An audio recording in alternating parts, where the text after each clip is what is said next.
Olá, sejam muito bem-vindos a mais um episódio do IT With Me, o podcast da Managing Genie. Eu sou a Mariana E eu sou a Maria Vitória. e no episódio de hoje nós temos duas convidadas muito especiais, a Paula e a Alessandra, que fazem parte do projeto Cybersecurity Girls. Elas estão aqui presentes hoje para a gente conversar um pouquinho sobre a cibersegurança dentro de um mundo tão digitalizado. Bem-vindas, meninas! Que prazer receber vocês aqui hoje.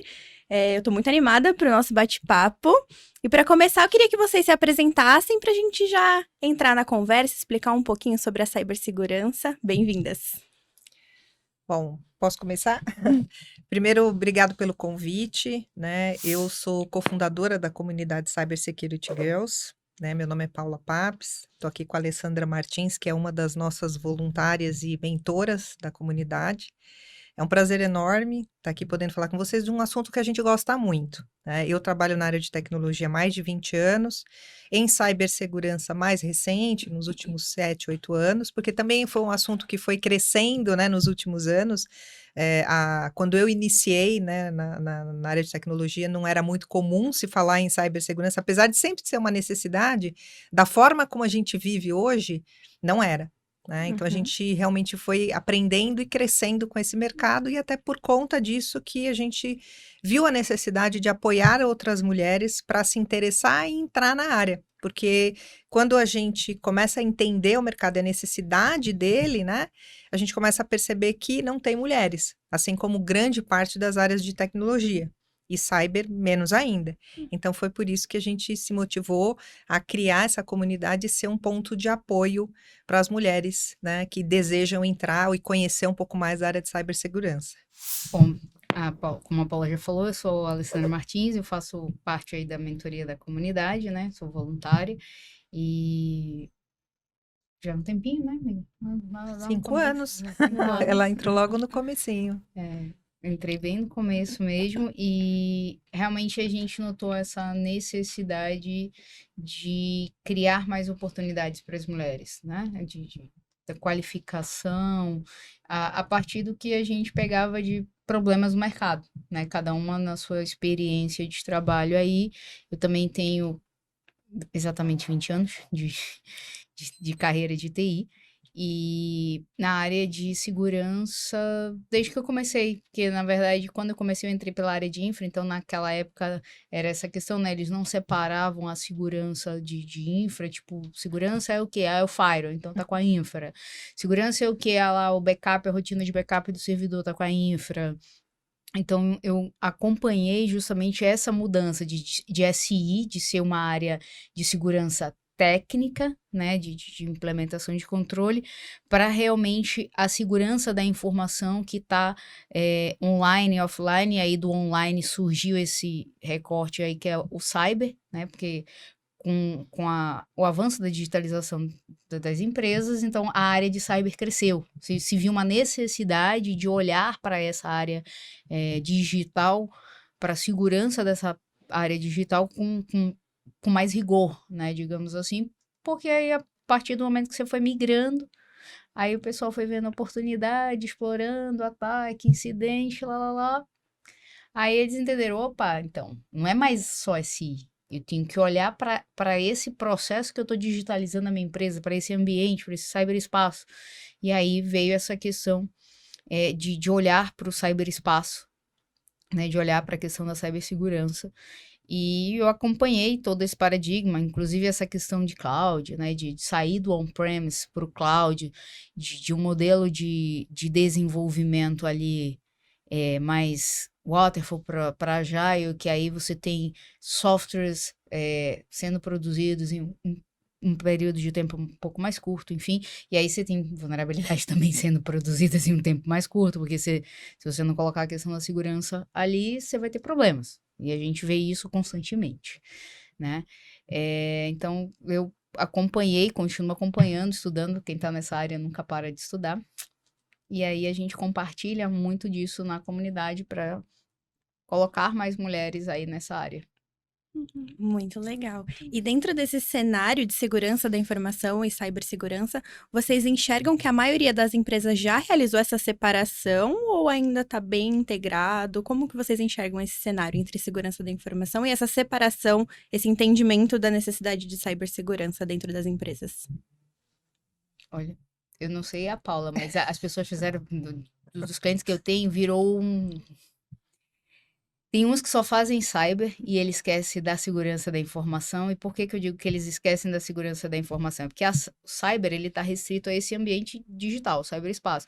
A segurança da informação, não, né? Ela olha para o cyber, mas ela também olha para offline. Né? Ela olha para as pessoas, para os processos, ela olha para a questão da segurança física mesmo. Quem que acessa o data center? Né? Como é que ficam as máquinas, a proteção? Porque tudo isso são superfícies de ataque. Né? As próprias pessoas, né? A questão da engenharia social. Então, tem empresa que entendeu que cyber faz parte da segurança da informação e tem uma área de segurança da informação. Tem empresa que continua achando que é parte da TI, que é uma área técnica lá, que bota a ferramenta lá e vai que vai, filho. O que tem aí? Bota um antivírus. Eu falo, não chama mais nem antivírus, moço. Não chama mais assim, não. Na época que eu entrei, chamava assim. Hoje em dia, a gente já chama de outros nomes. Tem um monte de nome, tem um monte de sopa de letrinha para falar de Endpoint Protection, né? XDR, X não sei o quê.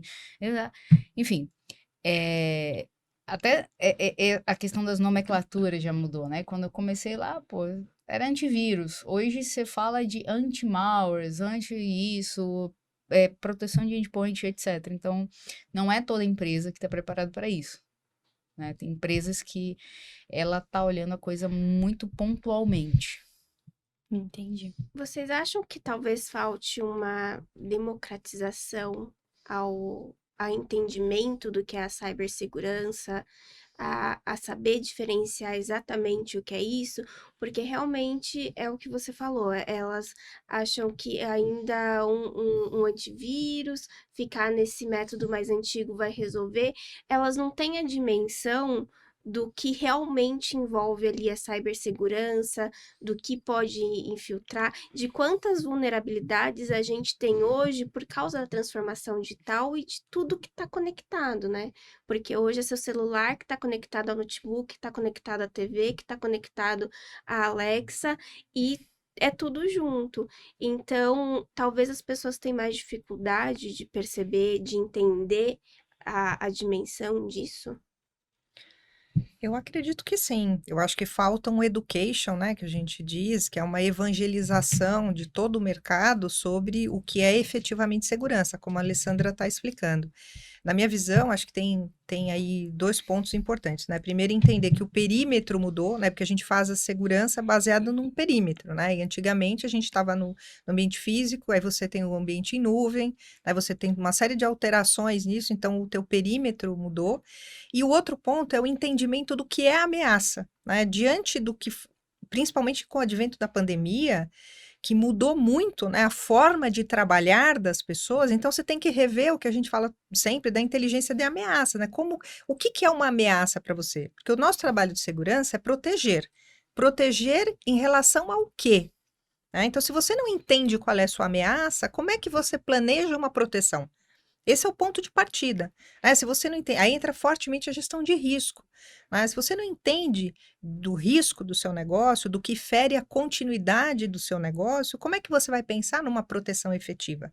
Então é aí onde normalmente as empresas falham muito. Né, porque não tem esse entendimento básico.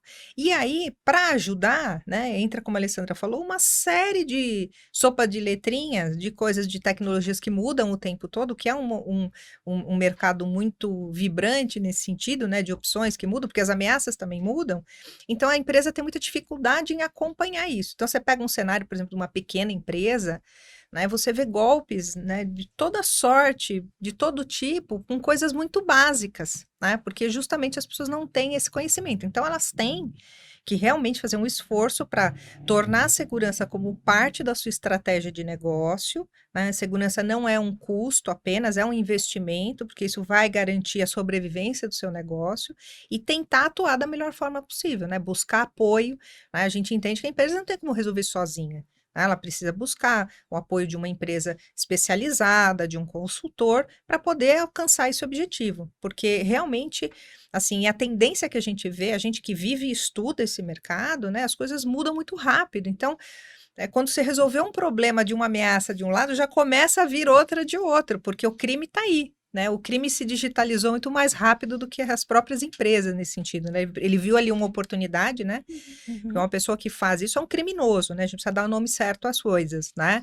Então, assim, hacker é hacker, criminoso é criminoso, né? Então, uma pessoa que vê uma possibilidade, né, de ter um ganho muito rápido, né, com pouca exposição, que muitas vezes a internet, né, traz esse benefício do anonimato, então ele consegue, né, um benefício muito rápido, então o crime migrou, né? Ele foi para a internet, foi para os meios digitais, como uma forma de obtenção rápida de recursos. Então, as empresas, infelizmente, não conseguiram acompanhar isso a contento, e por isso que a gente tem aí o Brasil, acho que na última estatística que eu vi, era o 6º país no mundo em número de ataques.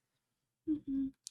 É mesmo. Essa questão do 6º país no mundo, aí eu gosto de dar um contexto, né? Que o pessoal bota assim, na América Latina, o Brasil é o que mais sofre ataque. Eu falei, vamos lá, o contexto. Quando você olha para os nossos hermanos, nós somos um país maior em termos territoriais e maior em termos de população. Então, óbvio que a gente vai sofrer mais ataques, porque o que você prefere?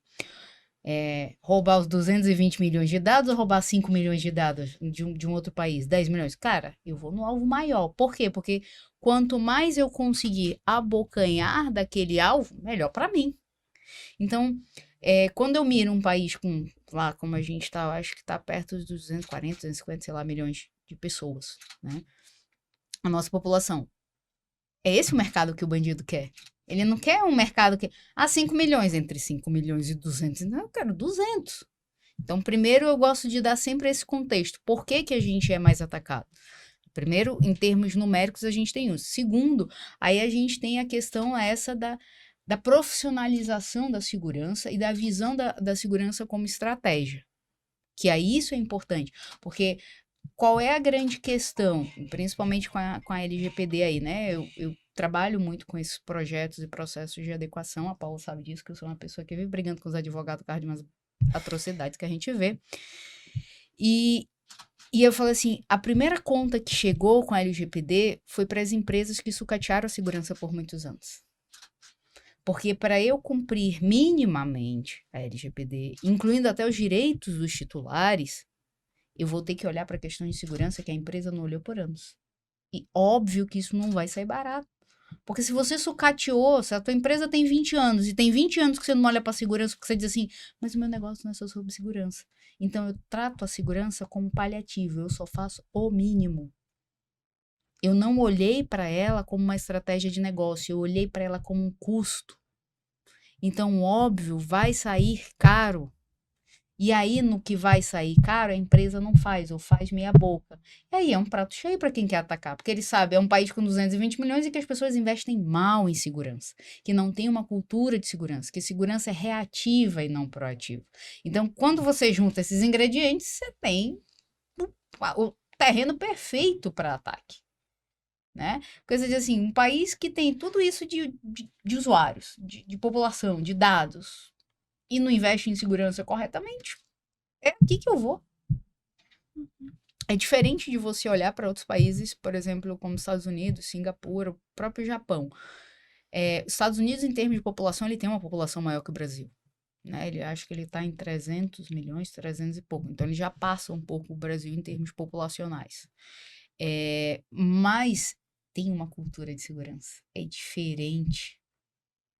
Então, o sucesso dos ataques, os ataques continuam acontecendo, mas o sucesso é bem menor do que aqui. Que aí a ameaça, ela deixa de ser uma ameaça, ela se torna realmente um impacto. Ele deixou de ser um risco, ele se concretizou. E aí, quando a gente olha para o cenário de PME, principalmente, o cara diz, eu não tenho dinheiro para fazer segurança. Eu não tenho gente para fazer segurança. Ela não é acessível para mim. Como é que eu vou falar de segurança quando o meu negócio aqui é, sei lá, eu tenho uma fazenda aqui de orgânico e venda.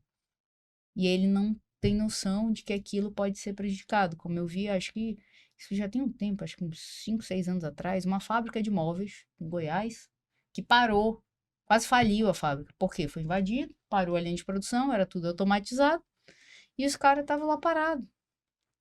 E a produção não saía, uma fábrica inteira parada.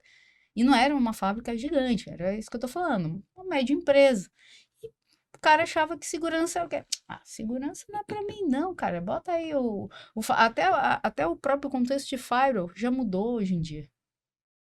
Né, de segmentação, microsegmentação, dando segmentação de serviço, firewalls mais inteligentes do que eu tinha lá no começo, que a gente fazia regra de PT, usava o Linux, o que é inbound, outbound, que sai, que entra lá. Até isso a gente já refinou hoje em dia. Só que é difícil fazer o mercado acompanhar. É difícil fazer as empresas entenderem que, apesar do core business dela não ser tecnologia ou não ser segurança, a segurança é estratégia, não custo. Eu acho que tem um ponto interessante que você trouxe, a lei da cultura, e tem a ver um pouco com o trabalho que a gente faz na comunidade, que é ir às empresas fazer palestras sobre segurança, né? Então, a gente aproveita esse momento para treinar esse skill de palestra, de desenvolver um conteúdo, junto às meninas que participam da mentoria, e levar isso para as empresas para justamente evangelizar sobre essa cultura de segurança. Esse ponto que a Alessandra trouxe dos Estados Unidos é muito evidente quando você está lá, né? O americano, ele tem essa cultura da segurança na veia, né? Você chega num lugar, eu me lembro quando eu fui fazer um curso lá há um tempo, e primeira coisa, você entrou na sala, antes de começar a aula, de explicar o que você veio fazer aqui, ele já te dá todas as orientações de segurança. Então, isso é cultura de segurança. Ele já te explica onde é a saída de emergência, se há uma região que pode ser acometida por um terremoto, alguma coisa, ele já te explica, olha, quais são as orientações, por onde você tem que sair. Então, isso é cultura de segurança, que é uma coisa que a gente, infelizmente, não tem, né? A gente é muito, como a Alessandra falou, é muito reativo.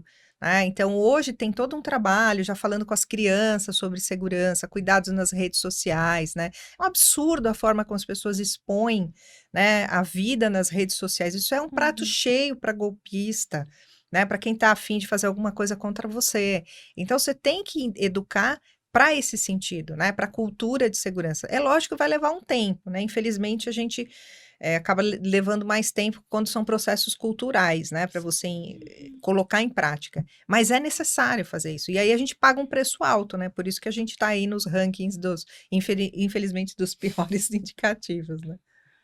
É verdade. E como a gente comentou aqui, né, os ataques têm crescido, os criminosos, a quantidade de criminosos, principalmente na área digital, tem aumentado. Vocês percebem um déficit do lado da segurança? Vocês acham que faltam profissionais? Como vocês enxergam esse cenário?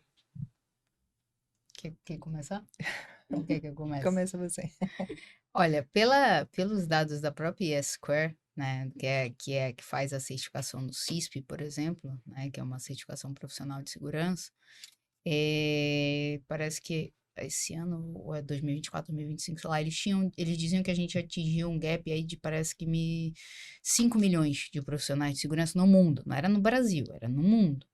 Esse gap chegaria, acho que 5 milhões, alguma coisa assim, em 2024, 2025, alguma coisa nesse sentido. Então, temos sim um gap de profissionais de segurança, mas esse gap, ele não é só a falta de profissionais, mas a qualidade da formação também que a gente está dando para esses profissionais.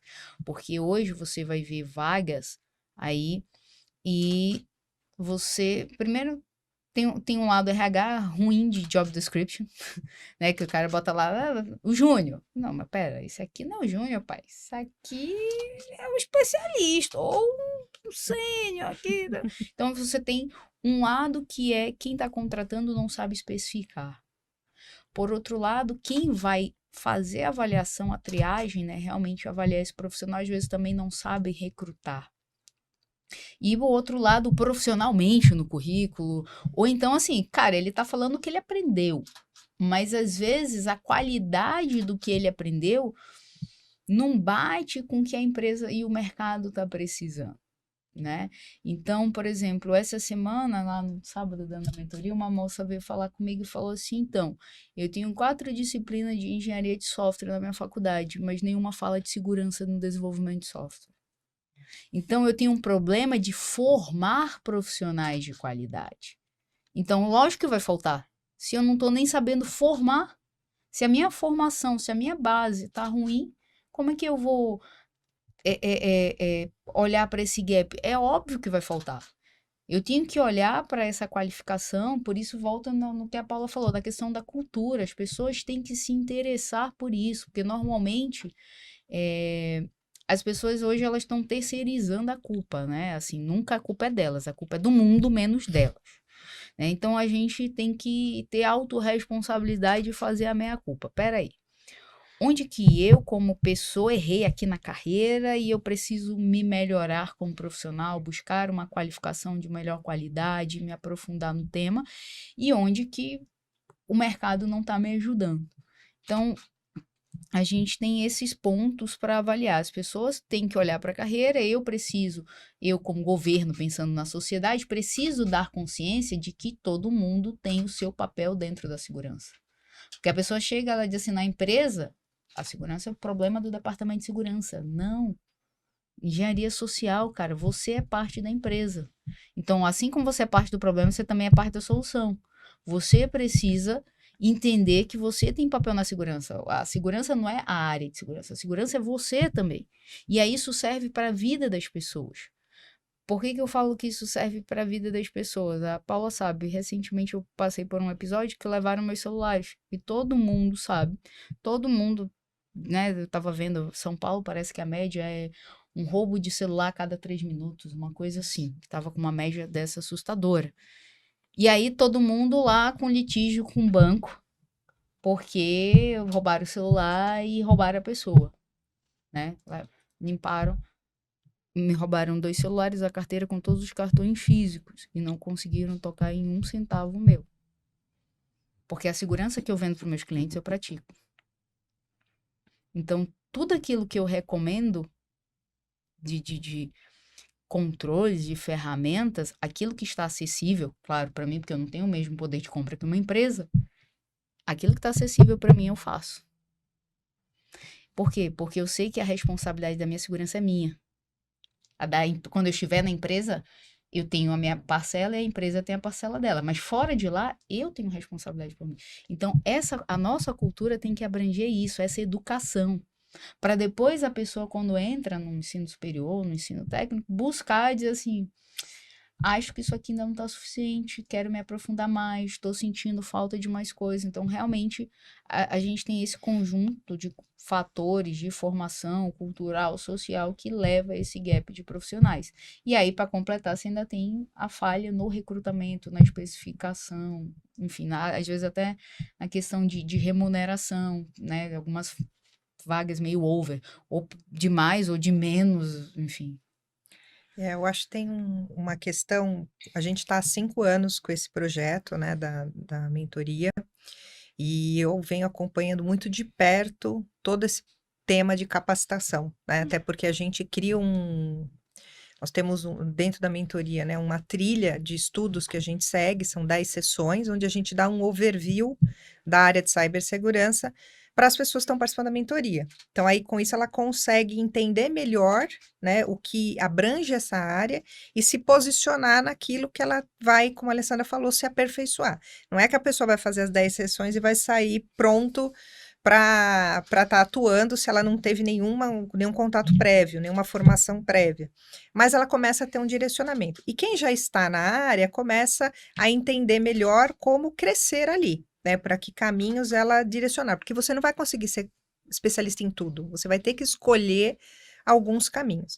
E aí que, para mim, eu tenho um pouco de mixed feelings, né, em relação a essa questão da capacitação, né? Eu acho que a gente tem sim um problema de job description, né, nas vagas, muitas vezes é uma falha, né, eu digo do RH junto com o gestor da área, né, que não sabe colocar ao certo o que exatamente a pessoa precisa fazer.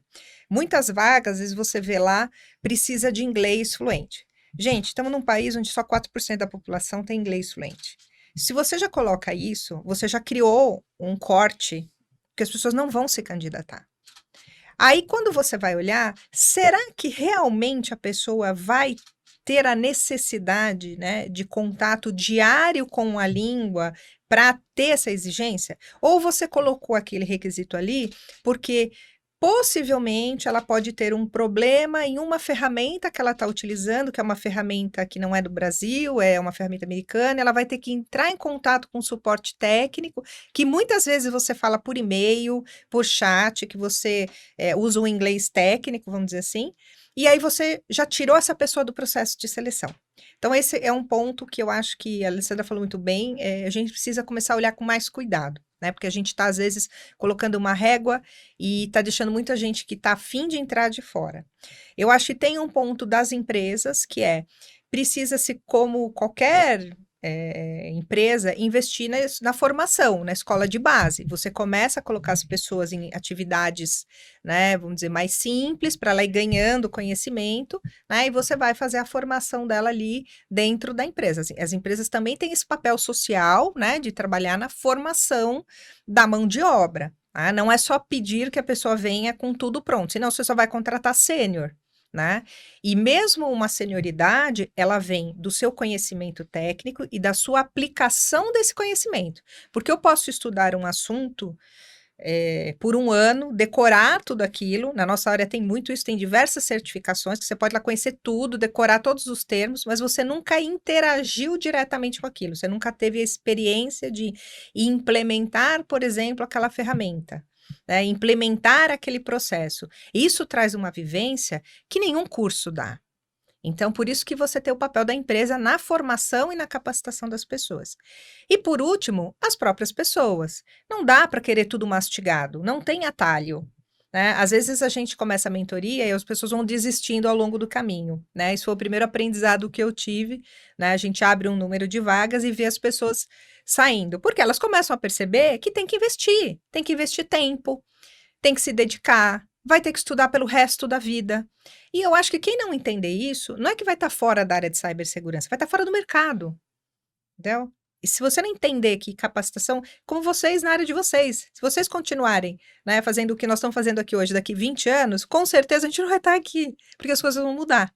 Então, esse entendimento que esse ecossistema todo precisa ter para melhorar. Se cada um não entender o seu papel, não vai andar. Se cada um ficar, né, só reclamando da sua parte, né, a pessoa que fica lá, poxa, a empresa não me dá uma oportunidade. Só que assim, aparecem N outras oportunidades e a pessoa também não aproveita. Ela aparece a oportunidade de ela ter uma mentoria, de ter contato com especialistas, com pessoas que são referência na área, né? Eu brinco que na nossa mentoria a gente tem assim um time de estrelas, são pessoas que eu conheci ao longo da minha vida profissional e que convidei para participar da mentoria, porque eu sei que são pessoas extremamente competentes naquilo que fazem. Então, assim, imagina você ter a possibilidade de, diante de lá 10, 12 assuntos, você falar com a melhor pessoa que é referência no Brasil ou no mundo sobre isso. E as pessoas não sabem aproveitar. Então, tem também esse lado, né? Eu acho que um ecossistema só funciona quando todo mundo faz a sua parte. Então, se a gente realmente quer mudar isso e a consequência disso, o que é? As nossas empresas mais seguras, as nossas vidas mais seguras, como a Alessandra deu o exemplo dela. Né? Então, você vê, às vezes, um pequeno empreendedor que vende pelo Instagram, por exemplo, tem a conta hackeada. Ele não tinha o básico, ele não tinha lá um duplo fator de autenticação habilitado. E aí você olha, você entra lá dentro do Instagram, quais os cuidados de segurança? Está escrito tudo lá. Né? A empresa colocou, olha, quais os cuidados que você tem que ter? E as pessoas não fazem, então também fica difícil. Tá? Então, eu acho que assim, se a gente quer mudar as coisas, todo mundo tem que entender o seu papel e a sua responsabilidade. É verdade. Vocês acham que também há um certo, como dizer, vocês chegam para uma empresa, falam, ó, temos que aumentar a cibersegurança, vamos tentar mudar aqui a cultura, e ainda a empresa que fica muito, sabe, Resistente. não, Sim. talvez não quer, acho que não precisa de tudo isso. Como mostrar para a empresa, mostrar para os negócios que não tem que investir, quebrar essa resistência, porque vocês acham que é um fator de elas não entendem, ou é por falta de, ai, não quero investir nisso? Qual é a visão de vocês? Vem de onde essa resistência? Aí a gente tem vários fatores, né? Que é aquilo que eu falei. Às vezes a empresa olha e diz, tá muito caro e o meu negócio não é sobre tecnologia, meu negócio não é sobre segurança. E aí você tem que trazer, às vezes, um benchmark e dizer assim, olha, os teus concorrentes, em termos de segurança, estão investindo nisso, nisso, nisso. Tem algumas ferramentas que a gente consegue, né, mostrar o nível de maturidade dos concorrentes de acordo com o segmento. É uma forma, né, quando você está falando de número. E aí você diz assim, você vai ficar atrás deles? É uma abordagem que você pode usar, principalmente quando você está falando com o board da empresa, com quem decide grana, budget. É mostrar números. A outra forma é fazer um gap análise, olhar para dentro e dizer assim, tá, o que essa empresa tem de controles, o que ela não tem, o que já aconteceu aqui dentro, né? Começar a contextualizar as coisas. Tipo, você já teve um ataque de ransomware. Você já teve um problema de ficar uma aplicação não sei quanto tempo fora, não conseguiu restaurar um backup. Você já teve uma pessoa que acessou o que não devia e mudou o conteúdo da informação. Você já teve funcionário que... Então, coleta, porque contra fatos não há argumentos. Então, você começa a coletar esses dados e diz assim, então, seus concorrentes estão assim, você está assim, e isso aqui já aconteceu com você. E isso aqui implica em X perda. Aí ele pode, às vezes é um dano que ele pode ter tido que publicizar, que mandar carta para cliente, se desculpar, às vezes até ser multado pelo cliente, o cliente executou a cláusula do contrato porque o negócio ficou indisponível mais tempo do que deveria, e etc. E hoje ainda tem essa questão da LGPD e de uma outra lei que eles estão... Tá em projeto, né? Mas ainda não passou. Eu até brinquei, eu falei, olha, acho difícil passar no Brasil, mas vocês podem ter fé. Se tem uma coisa que o brasileiro tem, é fé.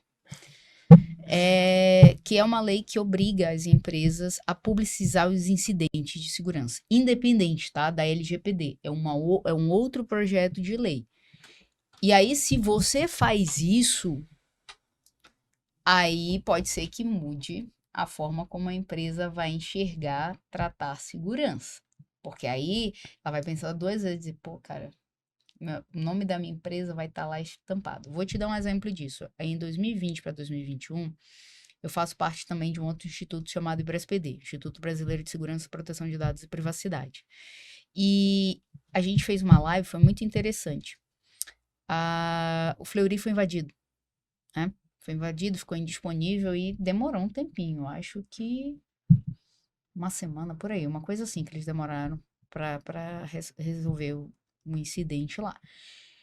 E você imagina que ele parou tudo, os laboratórios dele e os laboratórios que eles tinham dentro de hospitais. Olha o tamanho da crise que você conseguiu arrumar aí. E beleza. E aí a gente foi acho que era um economista, alguém que mexe com trade, com ações. A partir do momento que a notícia foi a público, o valor das ações da empresa caindo. Então, quando você tem uma empresa que está na bolsa, por exemplo, esse tipo de notícia, cara, o valor da empresa despenca. É a história dos hoax, né, dos boatos. Qualquer coisa que fale sobre aquela empresa faz o valor de mercado dela variar. Então, isso também pode ser um argumento, né? Dizer assim, ó, no último evento que teve, aqui como vocês estavam na bolsa, olha como vocês ficaram depois e o tempo que vocês demoraram para se recuperar. Isso também pode ser um argumento. Uhum. Assim, desculpa. Assim, a gente tá falando aqui em um caso em empresas grandes. E aquela empresa que tá começando, aquela pessoa que tá montando o próprio negócio, como explicar para ela que assim, não importa se você tá vendendo online, ali pelo Instagram, tá montando o seu primeiro e-commerce, você tem qualquer negócio ali, como explicar para essa pessoa ali que talvez não tenha noção nenhuma do que é cibersegurança, do que é a cibersegurança, por que que ela precisa ter, como implantar, que existe um MFA aí, talvez no Instagram, que ela às vezes nem sabe o que que tem, como que chegar talvez para essas camadas, porque quando a gente fala de empresas grandes, se falar no bolso já, né? Já é outra coisa. Mas e essa outra camada da população, né? Que tá ali entre as pequenas e médias empresas que talvez não tenha esse impacto?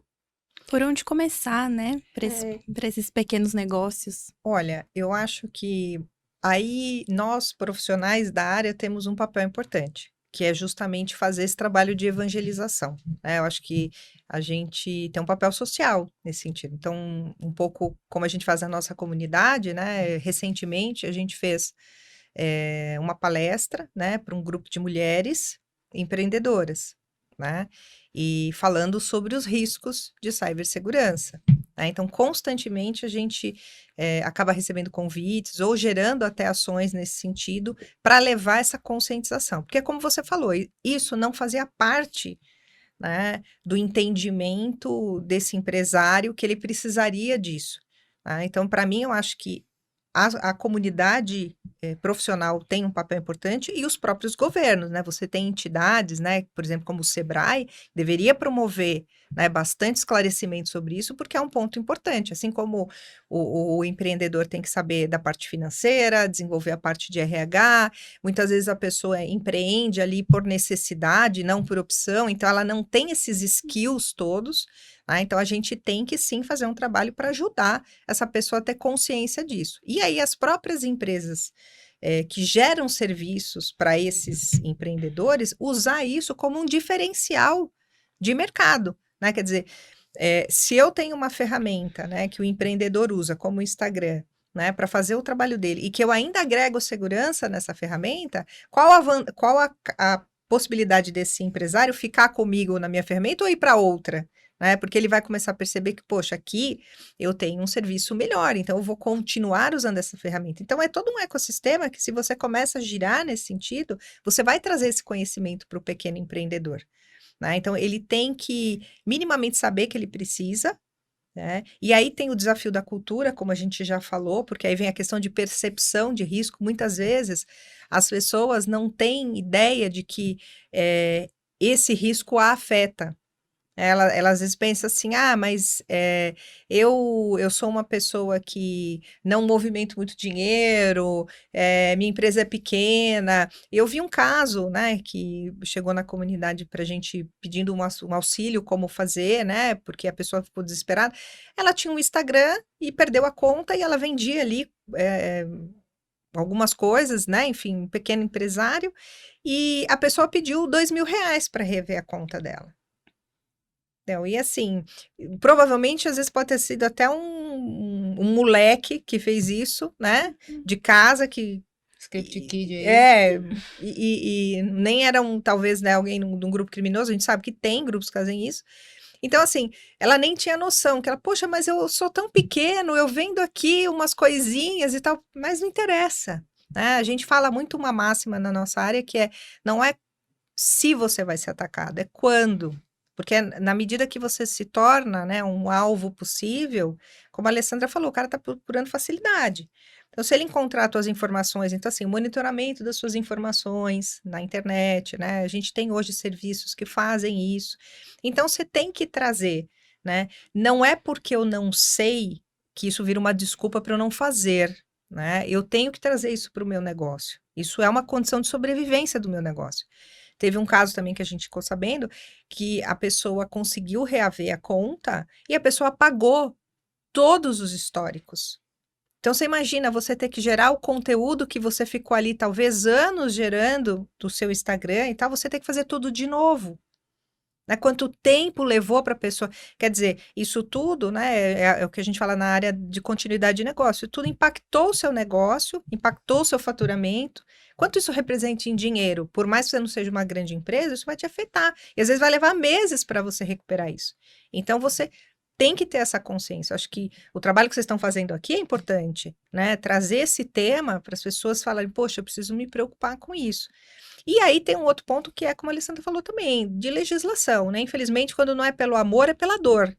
Né? As pessoas começam a tomar consciência que, cara, não dá para viver desse jeito, tem que ter essa preocupação, e aí vem, né, as políticas públicas, vem as legislações e colocam uma régua, e aí todo mundo tem que se adaptar. Querendo ou não, sabendo ou não, vão ter que fazer alguma coisa. Sim. Que aí entra aquela questão, né? Ele não sabe que tem no Instagram. Ele não sabe porque ele não leu. É. Porque tá lá. Então, aí volta de novo que eu falei o problema das pessoas, de cultura. Tipo assim, a segurança. A segurança é um problema do Instagram. Não. É um problema seu. Você botou seu dado lá. Então, não presuma que ele vai cuidar disso se você não está cuidando disso. Né? Quando a gente fala de plataformas digitais, existe uma meia-culpa aí. Uma parte a empresa cuida, outra parte você cuida. Exato. Então, se você. É seu dado, é a sua lojinha, é o seu. Se você não colocar lá, eu tenho uma tia que vende no Instagram, na cidade dela. E aí eu falei pra ela, falei, olha, coloca o MFA. Ela, o que é isso? Eu falei, lê, abre tal aba e tal aba. Aí lê lá, aperta o botãozinho lá, bota isso, instala isso aqui no teu celular, tal. Falei, mas lê, se tu tiver dúvida, tu me chama. E aí ela foi lá e habilitou o MFA, né, no celular dela, entendeu o que era o segundo fator de autenticação. Toda vez que ela fosse colocar a senha, também ia pedir esse segundo fator, para poder, se alguém tentasse, né, copiasse a senha dela. Aí eu fui explicar para ela o que era um cofre de senhas, né, para ela não ficar com a senha anotada em algum lugar por aí e perder. Por que a bandidagem está fazendo a festa? Porque normalmente é uma coisa que essa geração usa muito, é a história do celular com cartão atrás. E aí a senha tá junto. Às vezes a senha tá junto. Cara, você deu de bandeja. Você deu de bandeja. Então não faça isso. Eu vi uma situação outro dia, eu fui comprar um celular, trocar, né? E as pessoas estavam. E levam um tempo meio demorado lá para fazer a transferência e tal, porque justamente a operadora ali, ela tem uma série de critérios, tal, até para evitar também, né, que alguém vá lá, use seu nome, compre um aparelho, compre um chip, mude sua linha e tal. Eles têm que seguir e leva tempo. Aí a pessoa na loja falou para mim assim: não, se você quiser ir dar uma volta no shopping, passear, deixa o celular aí que eu vou fazendo o processo. Aí eu fiquei pensando, falei, mas tem gente que faz isso? Ele falou, tem, ó, tinha 3 celulares que eles estavam lá fazendo todo o procedimento de troca, e a pessoa foi passear no shopping. Aí eu fiquei pensando, eu falei assim, gente, a pessoa sai, é tipo eu dar minha carteira, né, pra pessoa ficar aqui, vai dar uma volta. E eu fiquei pasma, que eu falei, gente, como que as pessoas saem e largam o celular na mão? Por mais que, é dentro da empresa, mas assim, é um estranho. Esse cara pode ser um insider ali na empresa e, enfim, e usar os teus dados, e ele tem acesso ao teu celular inteiro ali. Como é que você pode? Então, assim, você hoje veja. a gente carrega a vida ali no Pois celular, né? É banco, é tudo. É banco, é trabalho, é vida pessoal, é tudo. Sim, você tem tudo ali. Então, como é que você deixa isso totalmente exposto e vai passear? Quer dizer, você vê a tamanha falta de conscientização de cultura, de segurança que as pessoas não têm, né? Então, isso para mim foi assim emblemático de ver e o quanto a gente ainda tem pela frente a fazer de conscientização, né? Mas aí é um problema que realmente é geral do nosso país, né? É um problema cultural do nosso país. É um problema educacional, né? As pessoas têm um baixo nível de educação, então hoje se fala muito nas escolas, né? De levar esse conhecimento para as escolas. Então, porque você tem que pegar desde a criança. E hoje, às vezes, até a criança ajuda o pai, né? Porque ela começa a ter esse contato dentro da Sim. escola, essa conscientização, e vai levando para a família, né? Os cuidados que precisa ter. Então, assim, a gente tem inúmeros exemplos desse tipo.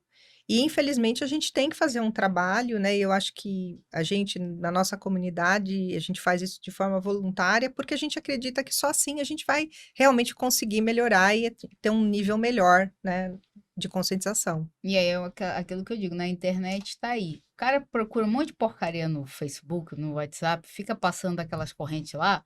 Meu irmão, digita no Google e vai aprender.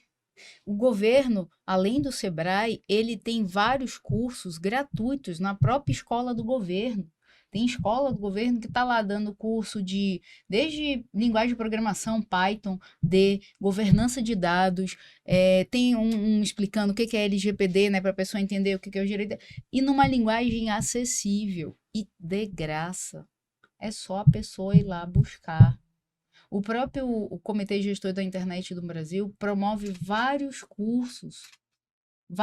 Alguns são técnicos, né? De IPv6, a rota, BGP, não sei o que tal, roteamento, plataformas digitais, a parte de provedor de acessos e tal. Mas ele também promove esses cursos de conscientização. E aí, às vezes, ele deixa online no YouTube. É da pessoa procurar aquilo para melhorar a vida dela. Não é ela esperar assim, não, o governo não me deu. Você queria que ele desse aonde? Ele batesse na porta da sua casa e ele entregasse? Uhum. Tá na internet, assim como você procura porcaria, procura uma coisa que preste para sua vida. Então é isso da educação das pessoas, né? Hoje você tem lá várias fontes. Procura, se informa. Ah, eu tô em dúvida se essa fonte aqui é confiável. Procura o site do governo, porque todos os sites federais, estaduais e municipais hoje, praticamente, o municipal nem tanto, mas os federais e os estaduais, você vai encontrar cursos gratuitos falando de internet, de cuidados na internet, de golpes com boleto falso, com aplicativos e etc. Você sempre vai encontrar, hoje até os bancos estão fazendo, eu vi lá a campanha do Nubank mandou uma campanha, enfim, acho que o Itaú também Itaú mandou faz uns bastante e-mails, também. O Itaú mandou uns e-mails, justamente os bancos já dizendo, olha, a gente não liga para você e pede isso, isso, isso, você entendeu, querido? Se alguém ligar, não é a gente. E aí, às vezes, a pessoa diz, eu caí, mas você estava nesse planeta, assim, exatamente nessa hora, ou essa parte do comunicado, assim, você não captou que o banco mandou? Porque os bancos estão mandando, né? Sim. Porque está tendo um litígio muito grande por conta disso, e dizendo, olha, até mesmo as operadoras, tem muita fraude, né, de boleto de operadoras de telecom. Então, a própria operadora, ela tem, de vez em quando eu já vi, a minha lá, a Claro, tudo bem, deixa a gente no escuro, ok? Mas ela faz uma campanha de mandar e dizer assim, olha, identifique o boleto original, ele é assim, ele tem isso, ele tem aquilo. Leia. Mandaram para você, você só vai cair no golpe do boleto, você não lê, infeliz. Porque tá lá, as próprias empresas estão dizendo, ensinando a identificar quando o boleto é falso, quando o e-mail é falso. Uhum. E diz, olha, o cabeçalho do e-mail tem que ser assim, olha, o boleto quando você abrir vai ser assim, vai ter senha, não vai estar aberto o boleto. Então, se você recebeu um boleto que já abre, que não tem senha, não é nosso.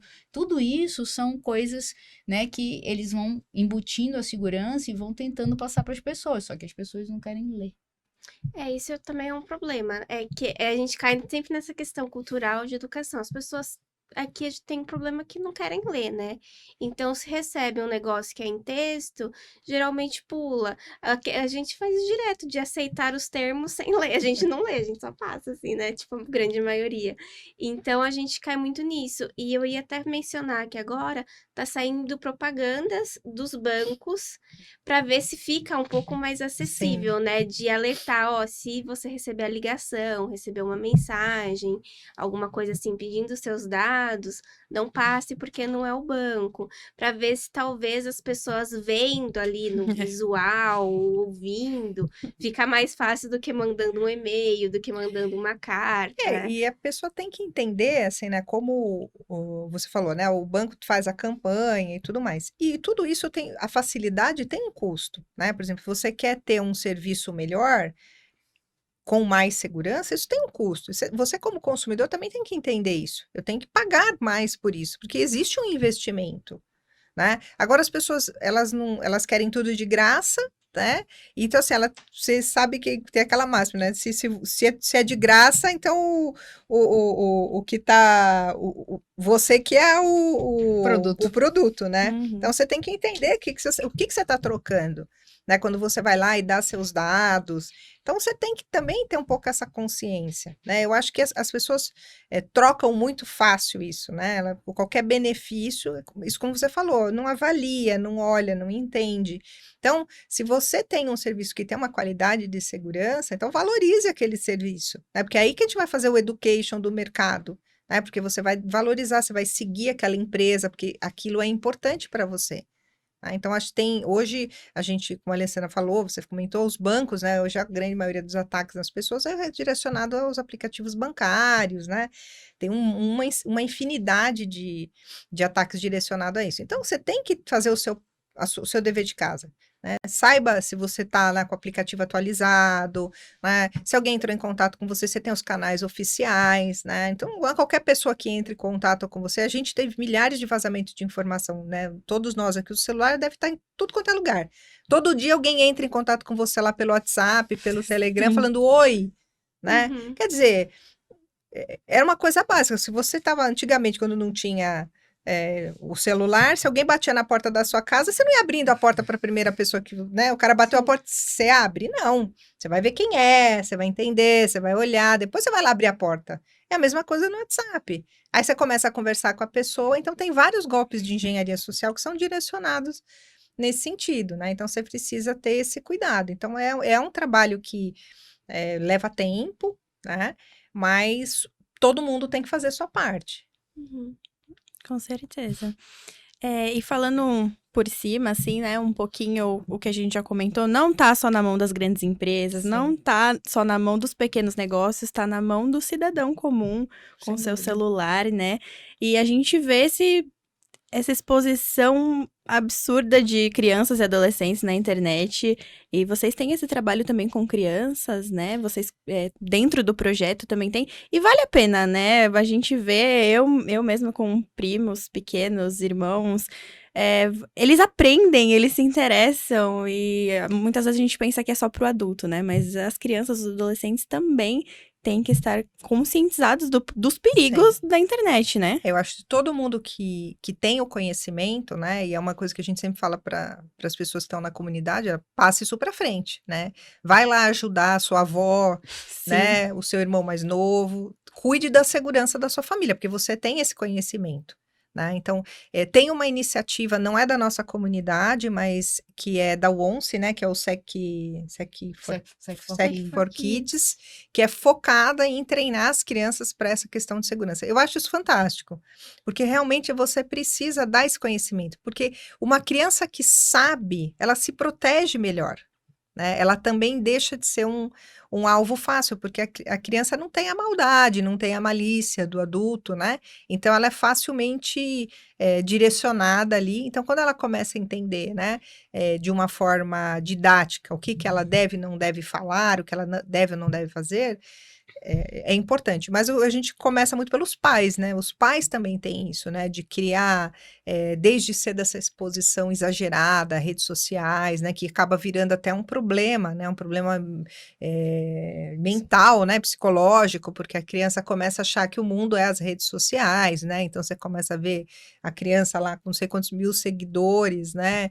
E entra num. Aí daria outro podcast, né? Para falar isso, eu não sou a pessoa mais especializada para falar desse tema, mas é uma coisa que eu vejo com muita preocupação, sabe? Eu acho que não só das pessoas, das crianças, dos adultos também, né? Se você vê uma exposição excessiva, a gente vê pelo lado da cibersegurança, que é a exposição excessiva de informação que pode gerar uma exploração e com isso virar um golpe e um risco para a pessoa ou para a empresa que ela trabalha. Então, a gente vê muito por esse ponto. Mas também tem uma questão emocional, né? Porque a pessoa começa a achar que a vida é a vida das redes sociais, né? E aquela obrigação de ser feliz 24 horas por dia, né? Todo mundo Sim. sorrindo, todo mundo só posta o que é legal, né? Ninguém posta que passou a noite com dor de barriga, né? Então, é sempre, né? A vida do flash, né? Então, isso acaba gerando um problema de ansiedade. Então, acho que esse é um tema bem preocupante também, né? Sim, sim. E puxando agora pro lado do Cybersecurity Girls, queria que vocês contassem pro pessoal que tá assistindo pra gente como surgiu, como começou, porque a gente acha incrível esse projeto e a gente também queria entender um pouquinho mais o surgimento dele e aí a gente consegue conversar um pouquinho também. Legal. Eu fundei essa comunidade junto com um colega chamado Eric Ferreira. Hoje ele já não está mais atuante na comunidade, em 2018. Então, esse ano faz 5 anos que a gente fez o projeto. E o foco sempre foi trazer mais mulheres para a área. Até porque eu conhecia muito poucas, eu era uma das poucas. Então, a gente pensou, poxa, o que a gente poderia fazer para mudar um pouco esse cenário? Né? Porque a gente sabe a importância da diversidade nas empresas, né? E então a gente começou esse projeto que é focado na mentoria. A gente tem um canal no YouTube também onde a gente só entrevista mulheres da área, na ideia de trazer representatividade, porque esse é um outro problema, né? Se você não se vê naquilo, Como é que você vai lidar, né? Quando você começar a ter dificuldades, você vai falar, poxa, então, por isso que esse negócio não é para mim, porque não tem mulher aqui. Então, a representatividade é muito importante. Então, trazer o conhecimento, né, das pessoas que existem mulheres que estão fazendo trabalhos fantásticos dentro dessa área é um dos objetivos do nosso canal. E a gente tem também a participação em eventos da área de cibersegurança, e não só de cyber, né? A gente acaba participando de diversos outros eventos, onde a gente mentora as meninas para desenvolver um tema e lá apresentar, né? Fazer uma pequena talk para já desenvolver o skill, né, de apresentação. A Alessandra é uma mentora, né? Eu conheci a Alessandra num evento, inclusive, né? A gente estava lá, ela fez uma pergunta super interessante. Eu falei, nossa, que mulher inteligente, eu vou lá conversar com ela no intervalo. Aí eu fui lá, falei para ela, olha, gostei da sua pergunta, queria saber o que você faz e tal. Tem esse grupo, a gente trabalha com mentores voluntários. No começo era só eu e o Eric, né? Que a gente montava todas as aulas e fazia tudo. Graças a Deus, né, e ao trabalho que a gente tem desenvolvido, a gente consegue hoje ter uma série de voluntários. Hoje a gente até tem que dizer não para as pessoas que querem participar. E aí cada mentor é especializado num tema e ele desenvolve, né, uma aula sobre esse tema. Então a ideia é dar esse conhecimento para as pessoas ali do que seguir, do que fazer, né? E já se conectar com uma pessoa que é referência, né? Então começa a seguir aquele mentor, né, ali para ver qual o caminho que ela vai se desenvolver. Então, assim, hoje a gente já está na 8ª turma, a gente já treinou mais de 200 mulheres que participaram dessa mentoria. É lógico que nem todas conseguem, né, entrar para a área, né? Ainda é difícil o primeiro passo.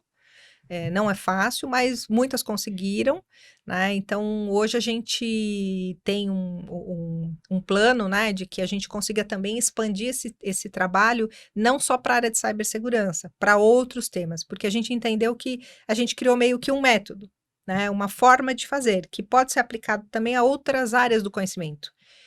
Que eventualmente a gente queira também colocar mais mulheres ou outras minorias, que a gente entenda que é importante. Então, assim, é um trabalho que a gente faz com muito carinho, todos nós somos voluntários, né? Tudo que a gente faz é com o nosso esforço e nosso dinheiro, né? A gente não tem patrocínio nenhum.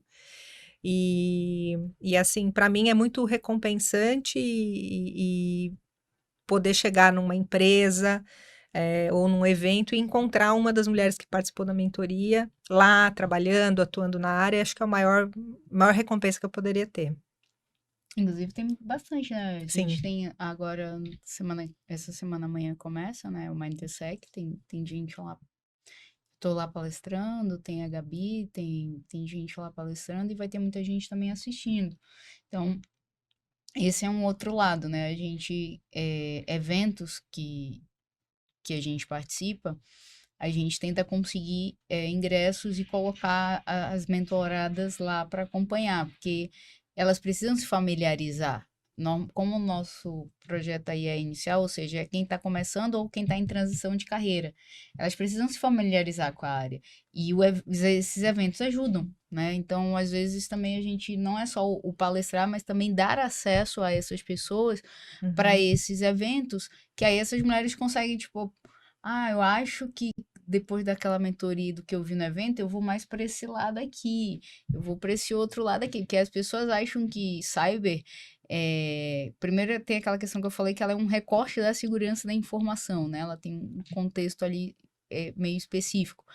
E, ao mesmo tempo, mesmo dentro de cyber, quando a gente olha para a segurança como um todo, ela é a segurança cibernética e eu tenho a segurança da informação independente, somada com a cibernética, né? E aí, o que acontece às vezes? Às vezes ela precisa de eu brinco sempre com ela, eu falo, a mentoria é um banho de loja. Ela é um banho de loja.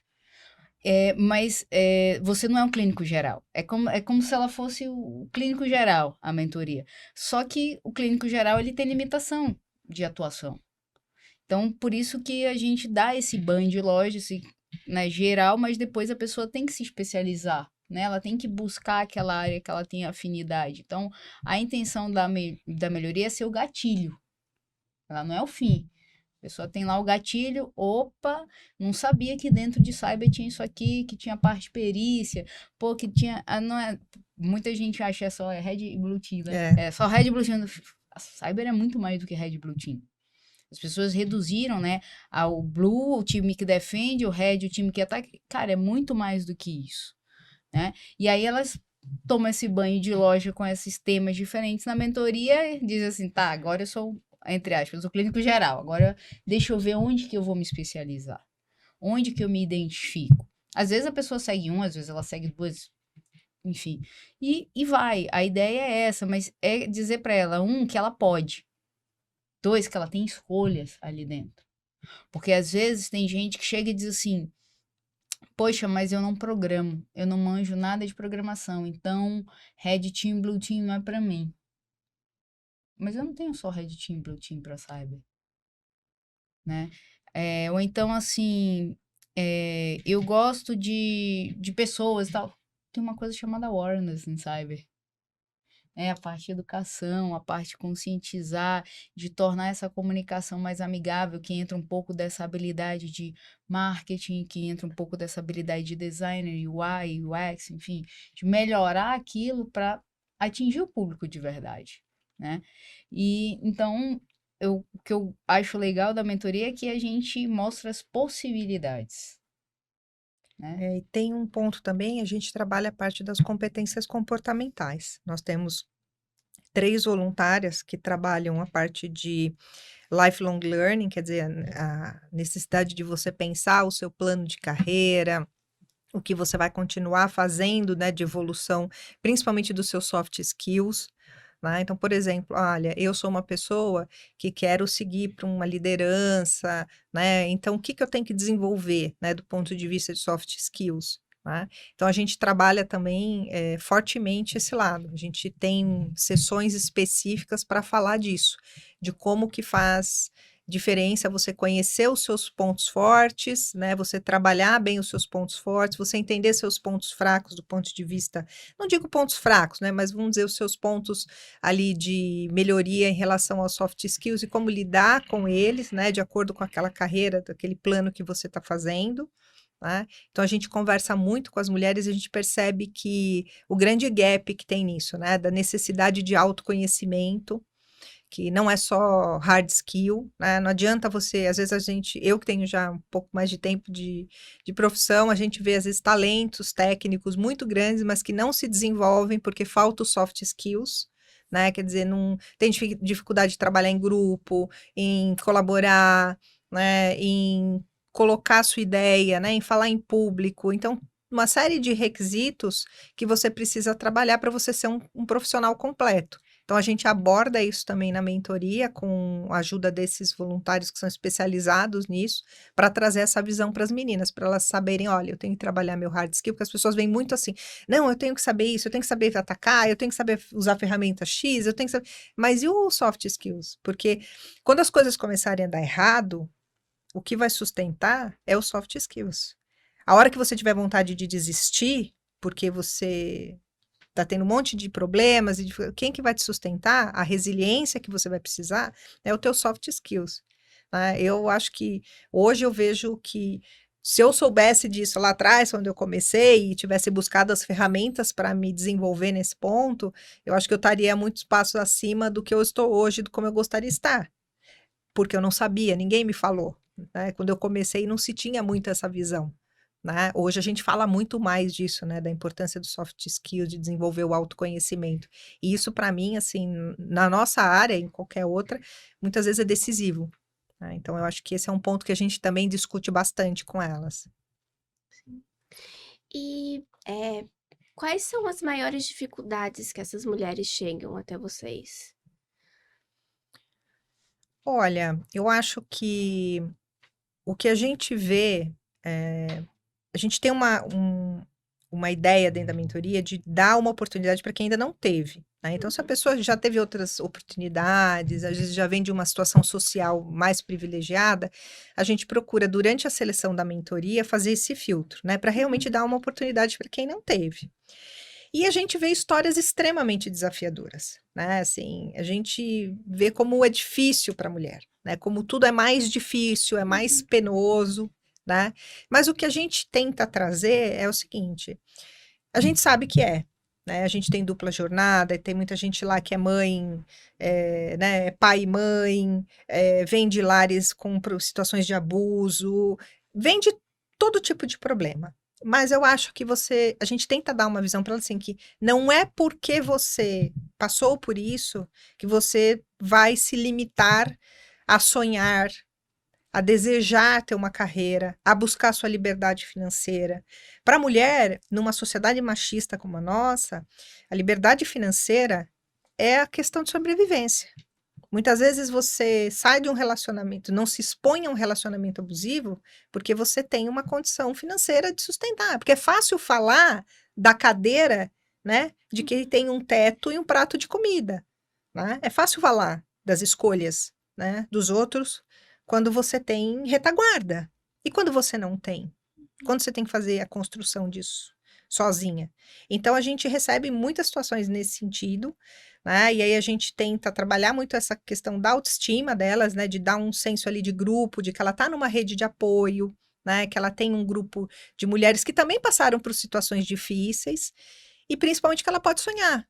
Ela pode sonhar, crescer, ganhar dinheiro, né? Encontrar um trabalho bacana, que todo mundo ali teve também uma história difícil e está conseguindo seu caminho. A Alessandra também, né? Ela veio lá de Manaus para São Paulo com a cara e com a coragem para começar a vida dela profissional dela, né? Passou um monte de perrengue, tá aí, é uma referência na área. Então tem caminhos, né? Eu acho que isso que é a ideia que a gente quer trazer para elas, porque dificuldade sempre vai ter, né? E para nós mulheres mais ainda.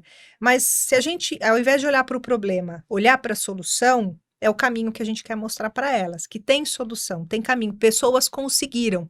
Então, trazer as mulheres que conseguiram fazer esse caminho e falar para elas, não, dá, tem condição, tem caminho, tem estrada, tem jornada para fazer isso. Esse é o nosso trabalho, né? A gente percebe que quando a gente começa a colocar elas nesse cenário, aí elas começam se desenvolver e ter vontade. E a gente tem histórias maravilhosas, assim, de pessoas que fizeram transição de carreira, né, que hoje que estão se desenvolvendo, né, estão vivendo de cibersegurança, então falando, poxa, eu sonhei com a vida, com essa vida que eu tenho hoje, né, e eu passo um pouco isso para elas, eu também sonhei com a vida que eu tenho hoje, né, e para mim essa maior orgulho, maior questão de sucesso é quando você sonhou com algo e você conseguiu realizar, seja o que for.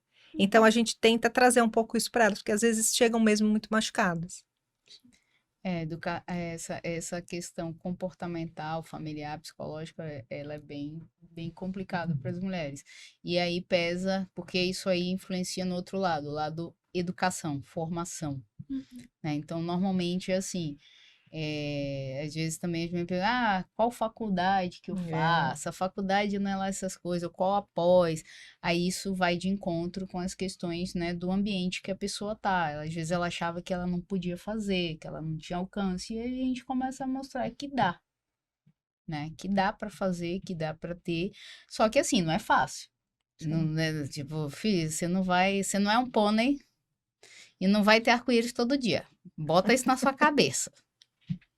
Ok? Não, por favor, não é um pônei nem um unicórnio, não vai ser assim. Mas, claro, você vai ter dias bons e outros nem tanto, você vai ter empresa bacana, você vai ter empresa que vai te estressar. Normal, isso faz parte. Por isso que tem a questão de trabalhar as soft skills. Para elas não desistirem, para elas saberem que existe a possibilidade, mas que não é fácil, dá trabalho, né? Uma coisa que eu sempre digo lá, dá trabalho construir uma carreira. Até porque você não para de estudar nunca. E aí você não pode dizer assim, então, o trabalho não me deixa estudar. Essa é uma coisa que eu brigo muito lá. Eu falei, a carreira é sua, não é da empresa. Gerencie suas prioridades e seu tempo. Porque no dia que não interessar mais, você é um número para a empresa. Então, tome a rédea disso. Tenha isso em sua mente. Senão, você também não vai ter, você vai sempre estar dependendo de alguém te dizer o que fazer. Não. Estabeleça você onde você quer chegar e faça isso no seu tempo. As pessoas têm tempo diferente para fazer as coisas. Ok. Não precisa ficar se comparando com o outro. Entenda o seu tempo e entenda onde você quer chegar. E saiba que você vai ter um caminho para chegar lá e que você vai ter obstáculos nesse caminho que faz parte, mas você tem que seguir. né? Você já determinou onde você quer chegar. Pode ser que você mude de ideia, pode ser que você chegue num lugar e diga assim, gostei daqui não. Acho que eu vou para outro lugar. E eu falei, isso já aconteceu comigo, né? Eu comecei aqui, eu tinha quando eu vim para São Paulo, eu queria grandes empresas, né? E aí eu brinco, big company, big shit, né? Aí quando você descobre esse lado, aí você diz assim, acho que essa parte do o Dream Job não existe, não. O meu Dream Job quem vai fazer sou eu, porque do que eu vi, meu filho, vi um monte de gente que saiu de lá perturbada, com burnout, com não sei o que. Eu falei, não, obrigado, vou rever essa parte aí, essa parte eu... Então, às vezes pode acontecer, você vai olhar e vai dizer assim, cara, eu não quero isso pra minha vida. Eu achava que eu queria, e quando eu fui no caminho, fui conhecendo um monte de gente que tá lá tudo estropiado, eu falei, tá parecendo uma zona de guerra, é isso? Fica, não, obrigado, não, eu vou pular essa parte. E aí, eu trabalho, mas eu busquei em um dado momento, eu desisti disso. Porque eu vi que eu não me encaixava ali. Eu achava que eu me encaixaria, eu achava que eu ia estar bem, mas no decorrer que você vai fazendo, né? E é legal que a gente aprende muito nas aulas, mesmo quando a gente é mentora, a gente aprende com a história das pessoas. E aí você reavalia lá seus valores e assim, faz sentido para onde eu tô indo, não, eu quero corrigir a rota. E no meu caso, eu brinco sempre, eu digo, eu tive que corrigir minha rota, porque eu achava que eu queria uma coisa, indo para um caminho, né? E aí, no decorrer da aprendizagem, eu falei, tá muito legal esse negócio aí, não, moço. Aí eu fui conhecendo pessoas, né, que trabalharam nessas empresas que na minha cabeça era Dream Job. Eu falei, meu filho, dá mais pra Hell Job. Não vai dar, não. Aí eu mudei a estratégia, hoje eu trabalho com consultoria, eu sou muito feliz com a consultoria, porque a Paula sabe, né? Acaba, você se estressa, faz parte, normal. Mas eu viajo o mundo inteiro. Então, porque eu trabalho, no meu caso, eu sou 100% remoto, né? Semana que vem tô na Espanha, depois eu vou pra onde, vou viajando. E nessa brincadeira, eu tinha uma meta, né? Antes dos 40 eu queria 3 continentes e eu bati essa meta. Né? A minha irmã até perguntou assim, tu tá morrendo e não avisou pra família? Eu falei, por quê? Ela falou, não, porque tu tá viajando tanto, parece que o mundo vai acabar. Eu falei, não, eu tenho uma Tem meta lugares pessoal. para conhecer antes de morrer. Ela jogou, eu tava fazendo isso, né? Ela falou, mano, tu vai morrer? Aí eu falei, não, eu vou morrer. Tu tirou essa ideia que eu vou morrer? Aí ela falou, não, porque assim, né? Normalmente, quando as pessoas, elas já... Eu falei, não. A diferença é que antes eu não tinha independência financeira. A carreira me possibilitou isso. E eu tive que corrigir a rota várias vezes para que eu realmente conciliasse essa carreira com o que eu queria. Eu falei, cada pessoa tem as motivações e trabalha, né, com gatilhos diferentes. Eu provavelmente sou a pessoa mais louca, mais fora da curva, porque tem dia que eu trabalho 12, 14 horas, mas tem dia que eu trabalho 6. Depende do que eu tenho para fazer, do meu compromisso ali, da data que eu tenho com o cliente, mas eu conseguia fazer turismo 8 horas por dia, trabalhar mais 8 horas por dia e dormir. Tem gente que não consegue. Mas aí é a história do que você quer pra você. Eu acho que esse é um ponto que a Alessandra trouxe, né? De sonhar e realizar, né? Eu acho que quando você consegue motivar as pessoas a também ter isso, né? De buscar. Cada escolha é uma renúncia, né? Você vai fazer escolhas que vão ter peso, né? Então você tem que entender isso e buscar. E eu acho que muitas vezes no grupo ali a gente vê a conversa das meninas e tal. E às vezes você vê que as pessoas acabam até deixando, né? Porque sofre tanto problema, tanto abuso, parece que vai deixando de sonhar. Eu acho que a base de realizar é sonhar. E como a Alessandra falou, vai ter momentos que você vai corrigir essa rota, porque às vezes você fala, poxa, eu sonhei, mas quando eu cheguei lá não era bem assim. Então, vamos fazer uma correção de rota aqui. Não é que, não deu certo. A gente tem muito essa coisa, né? Não deu certo, não era isso. Não, faz parte. Viver é uma jornada, né? E às vezes, a Denise Zerbeto, que é uma das mentoras nossas, ela fala, às vezes os planos de Deus são melhores do que o nosso, porque a gente não sabe, né? O universo tem ali uma energia que a gente não sabe, né? Eu não sabia há 5 anos atrás que eu ia estar aqui hoje, né? Falando desse projeto, quando eu comecei. Eu achava que não ia ter 3 inscritas, né? Nós fizemos um primeiro evento presencial, eu falei para minhas amigas, olha, que não, nem são da área, eu falei, se não for ninguém, vocês vão, pelo menos para a sala ficar cheia, porque vai passar vergonha, né? Pedir a sala emprestada de uma empresa para fazer o evento e tal. Pensou chegar lá 4 pessoas, né? No fim, lotou. Então, assim, a gente não sabe muitas coisas, mas a gente precisa começar.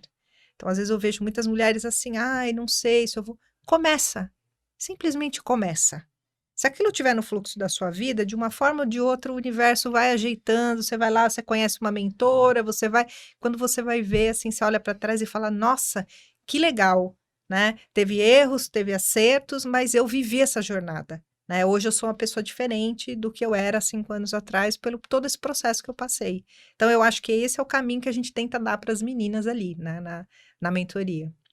Sim. Muito E legal. para finalizar, então, vamos voltar um pouquinho aí para a parte de cibersegurança, para as empresas que querem começar a implantar isso, ou que talvez perceba que a cibersegurança não está tão forte.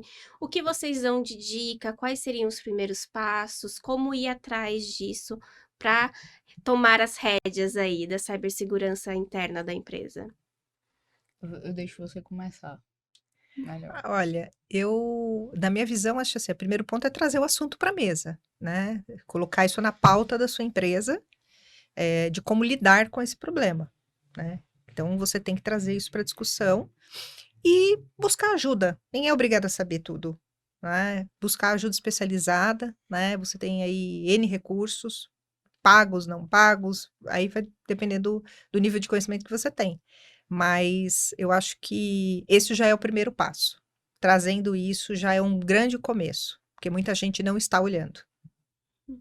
Eu acho que o primeiro passo que ela falou que a gente fala em todo o programa, né? O comprometimento, quando você fala de um bom programa de segurança, incluindo cyber, porque se eu falar de segurança e não falar de cyber, minha segurança tá capenga. Então, e privacidade, idem, né? É o comprometimento top-down. E aí não importa o tamanho da sua empresa. Então, o dono da empresa, ele tem que entender que o negócio dele depende daquilo. Por quê? Porque ele está usando canais digitais, ele está usando meios digitais, ele está usando a internet, enfim, coisas, literalmente celular, Alexa, conectadas. Então, o primeiro entendimento, ele tem que vir de cima para baixo. A pessoa tem que buscar. E aí, fonte aberta, fonte pública, governamental, gratuita, tem pagos, você se inteira. Depois, procura ajuda profissional e começa a implementar os controles que fazem sentido para o tamanho da tua empresa, para o tamanho do risco que você tem, para o teu apetite de risco, né? Para os ativos que você tem. E aí, quando eu até brinquei lá sábado com as meninas, falei, ativo, as pessoas estão olhando para hardware e software. O peopleware também é um ativo. As pessoas são ativos. Então, por isso que tem que começar com a consciência de quem está em cima, seja que tamanho for da empresa. Ele tem que entender que aquilo é importante para ele, porque se a empresa dele quebra, ele tá lascado, né? Então ele tem que entender, em primeiro lugar, que é importante para ele, em segundo lugar, que é importante para a empresa dele. E em terceiro lugar, as pessoas da empresa dele têm que entender que também são importantes para ela e para a empresa dela. Porque se a empresa quebra, elas ficam sem emprego. Então elas têm que entender a responsabilidade ali, né? Você vem delegando. Mas você tem que ter o comprometimento de cima para baixo, porque às vezes os programas falham por isso, porque começa aqui, né, alguém do meio diz assim, olha, tem que atualizar, treinar o pessoal, aí o pessoal lá de cima, Precisa não. precisa não é estratégia da empresa, a empresa não é sobre isso. Eu falei, tem certeza que a empresa não é sobre isso? O que você está usando para manter tua empresa de pé nesse sistema? Então você tem que olhar melhor, entender melhor onde que você está, para poder treinar as pessoas e buscar, né, a ajuda, os profissionais, as ferramentas adequadas. Eu sempre digo, não comece pela ferramenta. Se você não souber o que você tem em casa, as habilidades, os riscos, às vezes você vai tomar prejuízo porque você está começando pela coisa errada, comprando ferramenta. Ferramenta vem por último. Primeiro toma consciência, né? Se instrua ali dentro do possível. Procure ajuda, conscientize. Defina o processo, depois você compra a ferramenta. Perfeito. Muito obrigada, meninas. Foi uma conversa maravilhosa, muito ótima, muito esclarecedora. Muito obrigada pela participação de vocês. Querem deixar algum recadinho aí? Final? Pedir para o pessoal seguir a gente nas redes sociais, Cyber Security Girls BR, temos no LinkedIn, Instagram, para acompanhar aí os eventos que a gente organiza também. Muito obrigada, meninas, pela participação. Espero que Obrigada. vocês tenham gostado. Pra gente foi ótimo. E ficamos por aqui com mais esse episódio. Não se esqueçam de deixar o like, se inscrever no canal e sigam as meninas nas redes sociais, tá bom? Muito obrigada. Tchau, tchau. Até o próximo. Tchau, tchau.